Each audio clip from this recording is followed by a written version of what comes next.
বাংলাদেশের অন্যতম বৃহৎ দল Bangladesh nationalist party BNP executive প্রধান বা ভারপ্রাপ্ত প্রধানের সাথে ওনার সেখানে একটা বৈঠক হয়েছে এবং সাক্ষাৎ হয়েছে।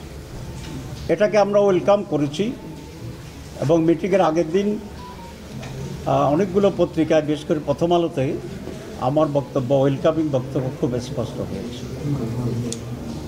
2, নির্বাচনের তারিখের ব্যাপারে উনি যে কথা বলেছেন, ডেটের ব্যাপারেও আমাদের তেমন কোনো আপত্তি নেই, কারণ আমরা তো ডিসেম্বর টু এপ্রিল ফ্লেক্সিবিলিটি রেখে নির্বাচনের তারিখ ঘোষণার জন্য আমরা প্রস্তাব করেছিলাম।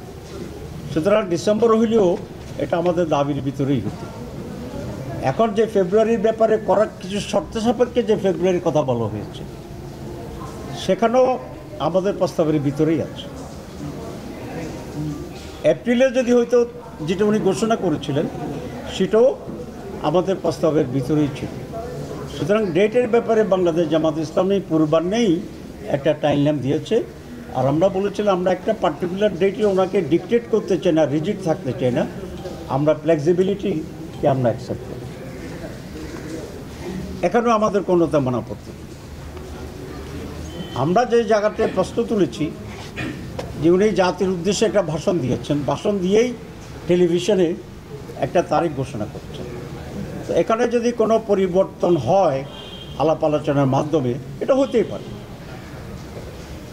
বিএনপি একটি বড় দল, তাদেরও দাবি ছিল, এবং আলোচনা করে উনি যদি কনভিন্সড হন যে এটা চেঞ্জ হতে পারে, এখানে আমাদের কোনো কথা নেই। কিন্তু সেটা ভালো হইতেও যেহেতু উনি একটা টেলিভিশনে কমিটমেন্ট করেছিলেন, বাংলাদেশে এসে আবার কথাবার্তা বলে এটাকে উনি রিভাইজ করতে পারতেন, কিন্তু সেটা উনি করেননি।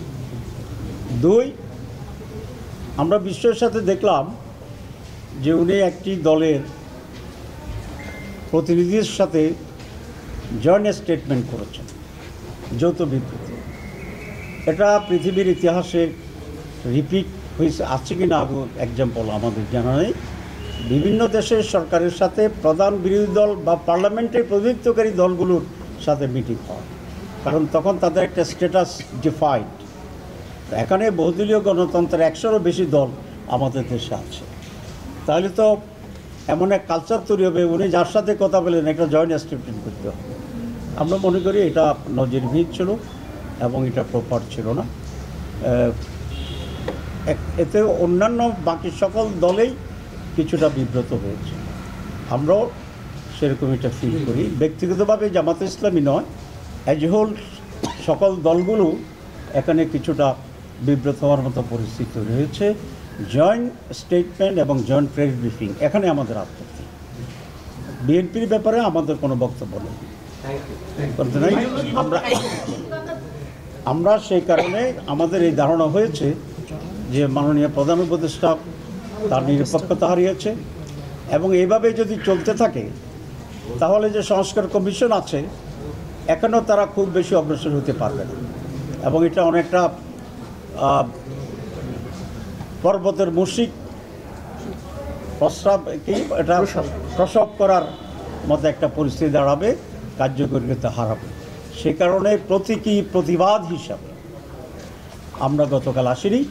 এর মধ্যে আমাদের সাথে ইন্টারিম গভর্নমেন্টের অনেক ঊর্ধ্বতন ব্যক্তিরা যোগাযোগ করেছেন, এবং কাল দুপুরে মাননীয় প্রধান উপদেষ্টা আমাদের মাননীয় আমিরের সাথে ফোনে কথা বলেছেন, এবং কথা বলে আমরা আমাদের কথা বলেছি, উনি কিছুটা রিয়েলাইজ করেছেন, এবং উনি এটা আশ্বস্ত করেছেন যে ওনার সরকার নিরপেক্ষ সরকার, ওনারা কোনো বিশেষ দল বা গোষ্ঠীর প্রতি ইনক্লাইন না। আগামীতে এসব ব্যাপারে তারা নিরপেক্ষ এবং স্বচ্ছ ভূমিকা পালন করবেন, এবং সে ব্যাপারে আরও অনেক যত্নবান হবেন।